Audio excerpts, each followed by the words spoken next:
Walking the streets of downtown Houston, I approach my destination, finding myself once again on the quest for knowledge. Hi, I'm Christopher Rupley, reporting for UHCL News live in downtown Houston. Houston's metropolitan daily newspaper, the Houston Chronicle, has long since been a part of this city's rich culture.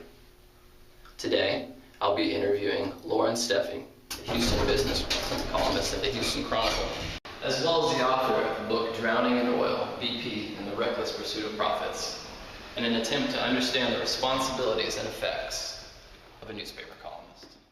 As I waited in the lobby, I observed some of the city's greatest moments crystallized on display. I kept myself busy with nostalgic advertising and various publications. Mr. Steffy greeted me on his floor, and we talked about everything from baseball to his recent novel over BP's oil spill on the Gulf Coast before heading to his office. This is a rather straightforward interview. The class project was to find a particular job, yours for instance, that interests me and learn about it. And so, because I'm a communications student with an avid interest in journalism, I contacted Paul McGrath, my professor, and definitely you were first on the list as far as he was concerned. So thank you for participating. I appreciate it. Oh, happy to do it. The first question would be, what's your title here at the Houston Chronicle? I am the business columnist. Okay. So, pretty straightforward. Right. What kind of work do you do here at the Houston Chronicle? Well, my job is to write opinion pieces. So whereas, news reporters would go out and gather the news and write, objective news accounts, my job is to kind of take that news and form my own opinion and kind of tell readers what I think or what conclusions I'm drawing based on, what's been happening in the news. Interesting. So for example, with the BP oil spill, for example, which was obviously a big story, and it's still a big story. Definitely. We had a number of reporters and have a number of reporters who are out covering various aspects of that, the drilling moratorium in the Gulf, the legal proceedings going on in New Orleans, that sort of thing. But my job is to kind of take that and tell people what I think about it. What do I make of this? Why is the company doing this or that? And it's so it's kind of a different. While I do some of my own reporting, and in some cases I may be working on a story that the reporters have, are not at all aware of or whatever. Sometimes I take what they do and draw conclusions from it, and other times I go out and gather my own facts. Excellent. And do it that way. So. What sort of responsibilities would you say go along with your position here at the Chronicle? There's a lot of responsibility that comes with it because readers tend to identify with you as a columnist. Your picture's in the paper, you write in your own voice, and so readers tend to feel like they know you, and they have certain expectations of you, both in terms of the quality of the column and the topics, and there's a certain expectation of integrity that comes with that, and so you always have to be careful to never betray that trust. You may, as a columnist, sometimes take readers to a place where they don't necessarily agree with you. Sometimes you might head them down a path where they're not going to agree with you, but you're trying to make a point. That's okay, as long as they feel like you're still on their side, in the sense that, again, they have this rapport with you. So what you never want to do is basically come out in such a way that readers feel that you're against them. Okay. I guess would be the best way of putting it. That was excellently stated. What training and experience did it take to get this position? Well, I don't know if my training and experience was required to get this position, but I can tell you, my background was that I've pretty much been a business reporter my whole career. When I came out of journalism in the 80s, a lot of newspapers were expanding their business staff, and it was kind of a very lucrative aspect of the business, and I didn't really have any intention of doing that, but that was just where the jobs were. And so as I worked my way up, it became easier to move on to bigger papers by being a business reporter. That was very much in demand. And then I eventually got to Bloomberg, and I spent 12 years at Bloomberg, where you really learn a lot about business and finance and how to cover public companies, and did a lot of different jobs for them. And when I heard that they were looking for a columnist here, I jumped at the chance, because I always thought that you cover something as a reporter for a long time. Eventually, you want to be able to tell readers what you conclude from all this information that you've gathered. And so this has been a real joy to be able to do that. Well, I'm glad that that's been able to be a joy for you, and I agree. It is encouraging to feel that you have an opportunity to give your opinion. What path did you take to get here, as far as your work history, maybe even before Bloomberg? Yeah, well, I started out at a very small paper in Arlington, Texas, and did business and kind of county government. And we had, I think, about 4 reporters, so we did a little bit of everything. I did like weekend cops and things like that as well, which I think is great. I think every reporter should have to do that kind of basic stuff. Because sooner or later, even if you're a business reporter, you're going to need to know how to get an autopsy report or something like that, something weird that you don't see coming. But I did that for a few years. I spent a little time as a news editor there, and then I moved to a business journal in Dallas, and that really taught me how to do enterprise reporting. There was no wire to fall back on. Every week, you had to come up with stuff, and you had to come up with stuff that the big papers didn't have. That was the selling point, and so it really taught you to look for the stories that other people didn't see or didn't have time to get to. And then from there, I went to at the time, Dallas had 2 papers. The Dallas Times-Herald was still in business, and I worked there until it went out of business. And then I joined Bloomberg, freelancing for a few months. So I really feel like each step of the way, I've learned a little bit more about how to do all this stuff. So. Certainly, diversity is very important. What does a day's schedule of activities look like for you at the Chronicle? Well, is it up in the air? Yeah, every day is different. That's kind of journalism. It's real hard to get into a routine because things change all the time. I mean, the deadlines stay the same. So it's more, days can be very different, but the weeks tend to have some amount of structure to them, because I have 3 columns a week. So my deadlines are basically Tuesday, I'm writing for the Wednesday column, and then Thursday I try to finish, by Thursday I try to finish up the Friday and Sunday columns.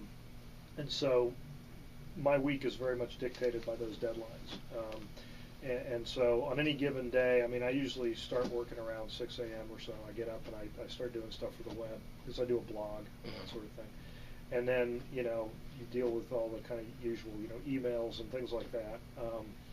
But, usually by the time I get in here to the office, it could be anything goes. Today I came in, took a few phone calls, returned some calls, and found out, tomorrow I'm going to have a meeting that I didn't expect to have. And that's just kind of the way it goes. But it's a good opportunity, and it may lead itself to a column later in the week, so, you just kind of take it as it comes. Right. I know we discussed this in the hall. How long have you had your current position? I've been here almost 8 years to the day. Okay. Is there anything that you particularly like about your job, and conversely dislike?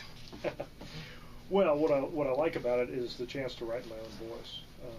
We don't get a lot of opportunities to do that. I mean, there's a lot of writing jobs out there, but the ones where you get to write in your own voice are really much more rare. And so I think I enjoy that. I enjoy being able to do that in a town like Houston, where business is so much a part of things, and there's just so many good stories going on. And I guess the thing that I dislike about it, aside from I hate all kinds of bureaucracy, meetings, all that kind of stuff. But everybody kind of feels that way. I guess the biggest drawback is the column deadlines. You're constantly feeding that beast. It's great. There's lots of things to write about, but I just had a week off, and it was kind of nice to not have to be driven by that 3 times a week cycle for just 1 week. Give me a little breather. Sure. Yeah. And although I'm certainly not in the field, I can imagine that. Yeah. And although we touched on this slightly earlier, what do you perceive the impact of your work to be on society? On society, I think as journalists, we always like to believe that we have this big impact on society, and that we're changing things. And Honestly, I don't think most companies read my column and decide that they're going to do anything differently. I don't think they give my opinion that much credence. But I do think that readers hopefully read my column and look at things a little differently, or connect the dots in a way that they haven't connected them before, or just realize that they're not crazy. What this company's doing is really wrong, or conversely, oh yeah, gee, that is a good company, and that seems like they treat their people well, or whatever. So hopefully, readers find something in my perspective that they find useful. Excellent. We're going to switch gears here a little bit. We're going to talk a little bit more about your place in the organizational structure of the Chronicle now. Okay. To whom do you report? Well, I report to the business editor, Laura Goldberg. Who is that now? Laura Goldberg. Laura Goldberg. Okay. And how long she worked for the company? Oh gosh, I don't know. A very long time. A very long time. Longer than me. Okay, that was just a follow-up question. She had been a reporter prior to becoming editor, so she's been here for a while. Okay. How much autonomy do you have in the decision-making process, specifically, I suppose, as in your column? One of the great things about the Chronicle is that they believe in having columnists with strong voices, and they recognize that part of that is you have to give your columnists a lot of autonomy if you're going to do that. And so they've been very good about not getting in my way. And that was the understanding when I came here, was that I would pick the topics and the columns and the approach, and they would help me not make a fool of myself, basically. So don't put a bunch of typos in the column, or write things that don't make sense, and that kind of stuff. But in terms of the direction, it's really almost entirely up to me. Usually on Mondays I'll sit down with the business editor and we'll kind of discuss what things I'm looking at for the week. That may change, but you try to get an idea of what your 3 topics are going to be, and if it's something like maybe I've written about that topic 10 times already, she might say, do you think there's another column in that, or something. So we have those kind of discussions, but in terms of what the topics are, ultimately it's my choice. I'm starting to understand that joy you expressed Yeah, earlier in your own point of view. Do you supervise anyone here at the Chronicle? I don't, which is one of the other great benefits of this job. How excellent. Well, then this next question is irrelevant. What are your organizational definitions of success? Organizational definitions of success. Now, I take that question as being your personal and certainly the Chronicle. You mean my success? What do I perceive my success within the Chronicle structure to be, or just what? Definitely that one. Okay. Well, I think obviously, one of the things I like about this job is that in many ways it's very, very simple. I try to write the best column I can every time I do it, and the nature of the beast is obviously not every column is going to be the best you can do, but if you really try to do that, then everything else kind of takes care of itself. You develop a following with readers. Hopefully, you develop some respect for your coworkers. But I think everything else sort of falls into place. And so really, my definition of success is when I finish a column and I feel like I really nailed it, then it's a good day. Okay.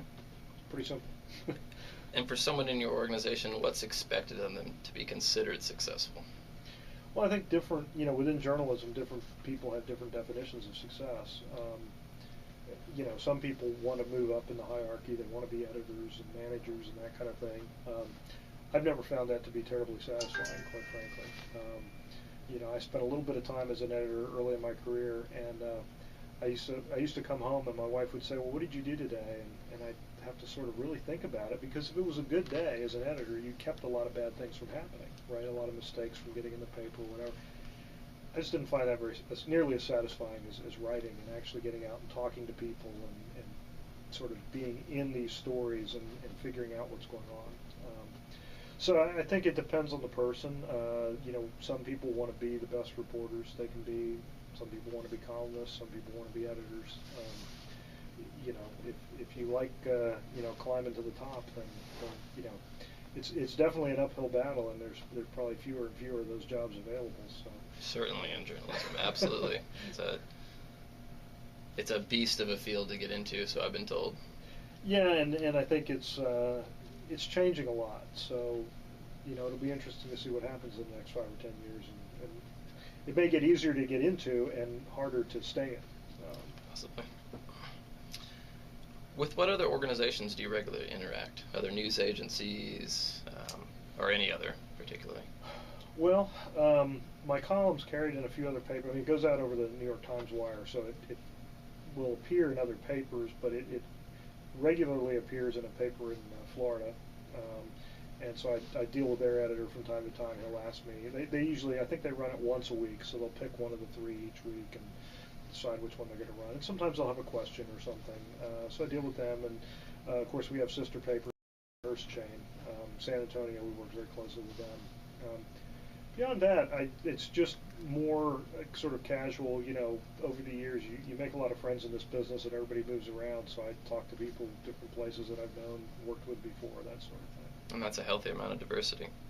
Yeah, it really is. It really is. Are there other types of organizations outside of the business of Chronicle that are crucial to your work being done? Well, there's organizations that will sometimes bring things to your attention that can wind up being good columns. There's lots of different trade organizations, shareholder rights groups, legal entities, or even law firms, that type of thing. I mean, you use all kinds of different sources in gathering information, but there's not any that I just constantly rely on or something like that. I mean, you try to rather a cornucopia. Yeah. I mean, you do try to kind of get a handle for, if I'm working on this story, then what group would know something about that or whatever. You do try to but you do that with all sources. So. All right. My last question has to do more with the convergence of media and telecommunications, and it is, how has the 1996 Telecommunications Act and subsequent deregulation under the then FCC chairman from 2001 to 2005, Michael K. Powell, had any sort of effect on your work in the field of journalism? It really hasn't had any effect on my work. I pretty much do things the way I've done them for a long time. And again, the great thing about this job is you can really just sort of focus on your column.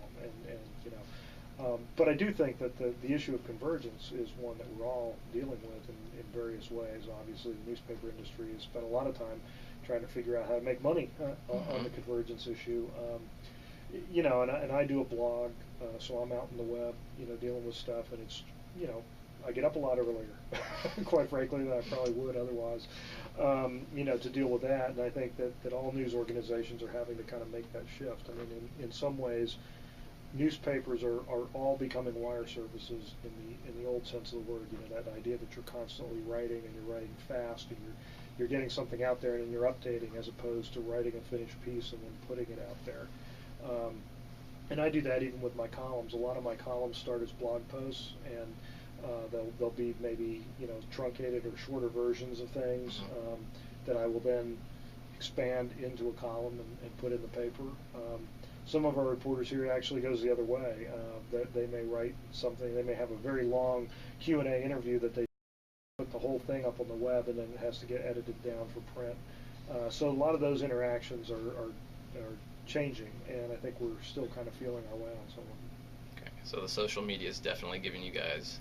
Social media is huge. We just covered the Alan Stanford trial, and our reporter was in there, tweeting throughout the trial, and got quite a following, because it was really, for somebody who wasn't in the courtroom, it was interesting to watch the sort of the step-by-step process, and you could really look down that follow the hashtag and see the proceedings unfolding. Well, with social media taking over, so to speak, even congressional members, and certainly most politicians are using that as a fallback. Yeah, I mean, for journalists, it's a bit of a mixed bag.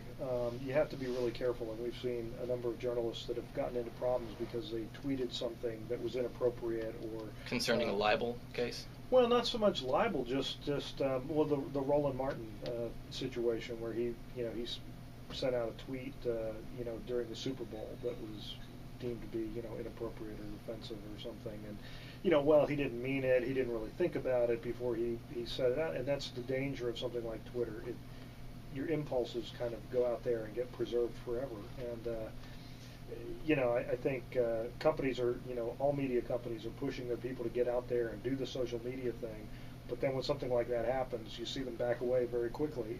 And so I try to be pretty careful about how I use social media. A lot of my tweets are probably a little on the boring side. I'm sort of pointing out things people might find interesting to read or whatever, but I figure, for the most part, that ought to keep me out of trouble. So.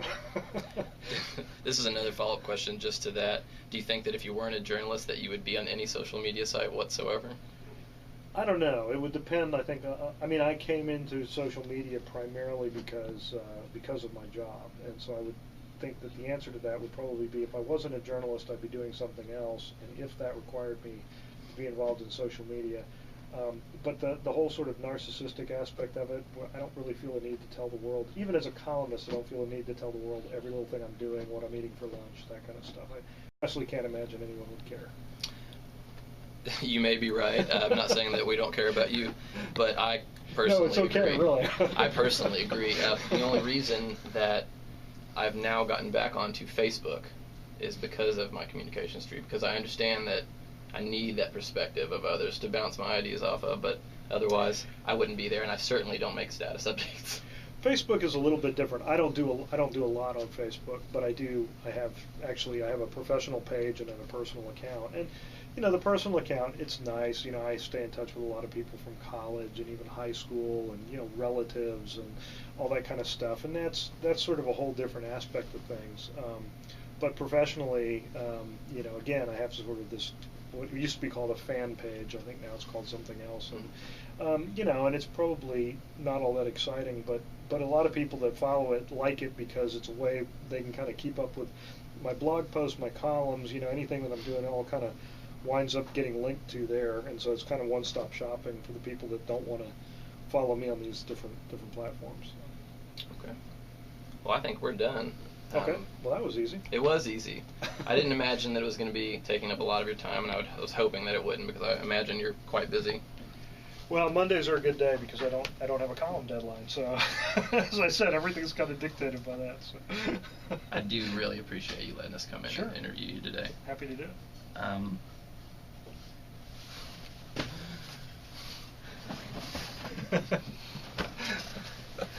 Immediately following our interview, Mr. Steffy gave us an extended tour of the Houston Chronicle, bullpen, cubicles, and a side of the industry we've never seen before, giving us a sneak peek into a columnist's world.